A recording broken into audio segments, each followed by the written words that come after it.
Hello, guys. How are you guys doing? Today we have a reaction, and it is about what powers does the Queen of England actually have? Am I the only one who has asked this question before? Because to me now, of course, the fact that England has royalty is now just a fact of life, right? But when you actually think about it and how many countries have monarchies, right? Spain, I think either Sweden or Norway. Well, Sweden has the House of Bernadotte, which goes back to the Napoleonic days. Then you have all the Gulf states like Qatar or the Kingdom of Saudi Arabia, and then you got a few others. But of course, the British royals are the most famous around the world. So I just want to know, what powers does she actually have? And first of all, by the way, do am I the only one that has seen this guy before in another channel? Maybe this is the channel, but I don't know. I just feel I have seen him like in a dozen channels. So today I found out. Let's let's just go, man. Let's go for it. Come on. What So a powers short does while she ago, have? we put out a video about the fact that Queen Elizabeth II neither needs a passport nor a driving license thanks to a quirk of British law. But what are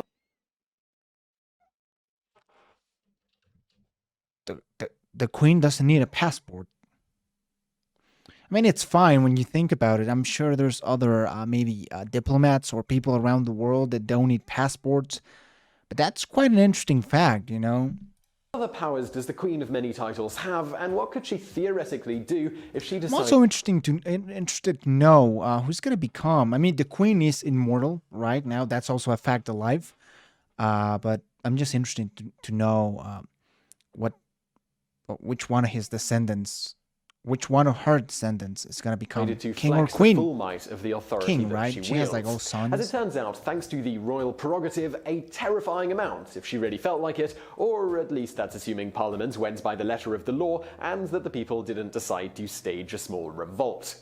In reality, the Queen rarely small exerts even a revolt. fraction of the power that she theoretically wields, as it's kept in check by the only person in the UK who can tell her what to do, and that's herself. This is very much a Oh, shit, calculated move on her part in order to stay in the good graces of her subjects. She also voluntarily pays her taxes, even though she's not technically obligated to, and that helps with people's opinion of her.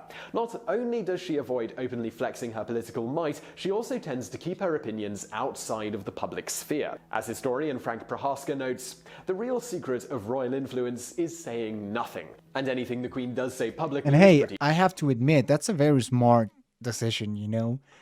Imagine if like the Queen started talking politics. Someone would be angry because she's not gonna have the opinion of everyone, right? She either is maybe liberal or conservative. I don't know. I think I might know what she might be, but hey, the anodyne. The minute a monarch or many of the royals say anything remotely political or opinionated, they alienate people and they lose some power. yeah, it's just This like a silence really played a large bad part in how the idea. British monarchy survived post-World War I when other European royal families didn't. In fact, for nearly 2 decades now, the monarchy has regularly had polls run and focus groups put together to keep track of how the general public feels about them and their various actions. They also have on payroll individuals whose job it is to ensure the Queen stays The in the public reputation. eye and in a way Oh that my is most God. likely to endear her to her subjects. Similar to politicians who rely on the voting public, with each public change she presents, right down to the carrying of a cell phone or not, carefully calculated in terms of the impact it might have. While this may seem only self-serving, the Queen has a very lengthy track record as an admirable public servant and is also acutely aware that she is a prominent public face representing her subjects, so is keen on avoiding being viewed in a bad Yeah, light. of course. She in turn paints them in a bad light by her actions. As she noted at the tender age of 21 in a speech to the Commonwealth she gave on her birthday, "I declare before you all that my whole 21. life, whether it be Holy shit. What were you doing at 21? What were you all doing at 21? I know I was recording YouTube videos, so she's a very impressive individual. long or short, shall be devoted to your service and the service of our great imperial family, to which we all belong." That's another impressive thing. The fact that the British monarchy has survived for so long when the German monarchy, the French monarchy particularly, a lot of monarchies weren't able to survive. Portuguese monarchy also died Surprisingly, for many down. years, the full extent of exactly what powers the Queen handed off to the government, but technically retained, weren't publicly known. That is, until 2003, when the government released a partial Wow, list that's of the actually things it very could do recent. on the Queen's behalf. For the most part, the list confirms that the government could do things to save the Queen time, such as issue or revoke passports, which simply wouldn't be a feasible thing to be the sole prerogative of the Crown in a modern society. However, some were actually slightly worried. Yeah, at the when passports were invented, and I think passports were the idea that now we have of passports were created. I think it was like the monarch who issued the passports because so many people could travel abroad. So now it's a task that the queen obviously could not do. By some of the things she could do, like declare war, which under rules of royal prerogative can be done without consulting Parliament. On top of that, the Queen is totally immune from prosecution and is considered above the law in the UK. And further, as a head of state, she also enjoys diplomatic immunity. I don't know how in I any feel foreign about that, country but she happens to visit. As such, she could commit any crime conceivable anywhere on Earth, at least as the law currently stands, and suffer no legal consequences for doing so. However, wow. I don't know how I feel about that. I mean, for once, she's an old lady. I think she's very aware that, she just can't. I mean, she legally can get away with anything, but it's not like socially she can just get away with, I don't know, murder or something like that. But I wonder how the people of Britain feel about this. I think I've seen some polls that show that the monarchy is like fairly popular. So I don't think the monarchy is gonna go away anytime soon. I've had people told me, yeah, like, dude, we just love our queen.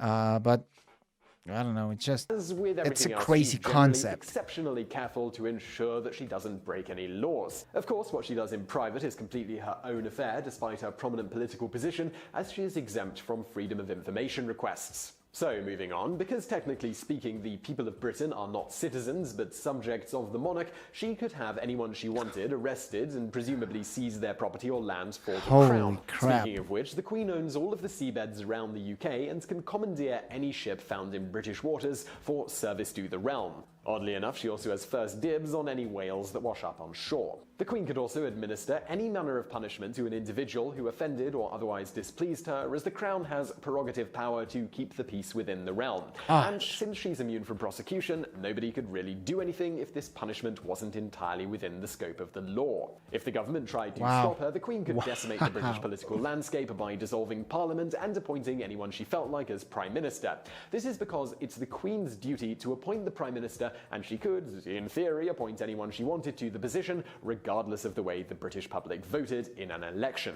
On top of that, in the event the Queen didn't like the outcome of an election, for instance, if she didn't like the replacement Parliament members that were voted in, she could just call for another one using royal prerogative until she got the Parliament she wanted. Not that she'd need to, because if she really wanted, she'd just bring in the army to keep everyone in line. But how does that work? How does she control the army? Well, that's because the Queen is also the commander-in-chief of the entire British. Okay. Holy shit. I mean, that's a lot of information.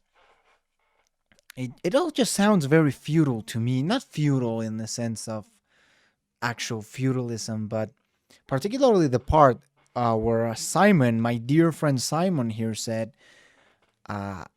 everyone living in the, you're not living in your country. It's not your country. It's the Queen's country. And she's technically allowing you to live in her land. I think that's very feudal, or maybe not. Maybe it's feudal is the wrong word. Okay, but it's very old school. And like I said before, I don't think she would do any of that. But she could if she wanted to. And I don't know, it's just bizarre. It's a strange concept. Especially someone that lives in a republic. Officer, soldier, sailor, and pilot swearing allegiance to the crown. The Queen's and Guard, else. of course. They're not called Her Majesty's Armed Forces for nothing.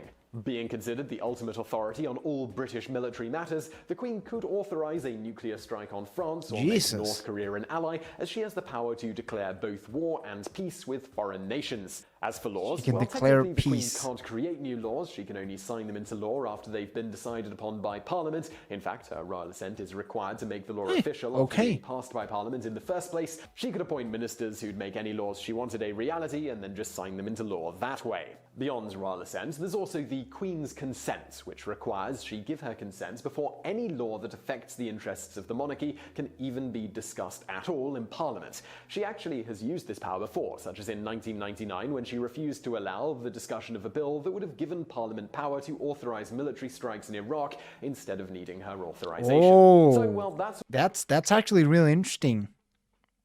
She almost prevented the parliament to gain military power. That's good, I guess, maybe, considering the context now in Iraq. Here. The Queen technically has a sort of power not only over her subjects' physical beings, but hey. also their souls. Well, how? Well, that's because she's also the head of the Church of England, including having the power to appoint archbishops and power over many other such matters concerning the Church. As for most of these powers that technically allow her to rule with an iron fist, this previously meant that the Queen is hesitant to ever use them in such a way that would displease her subjects, and certainly isn't about to disregard their representatives in Parliament. However, these powers still exist for a variety of reasons, including...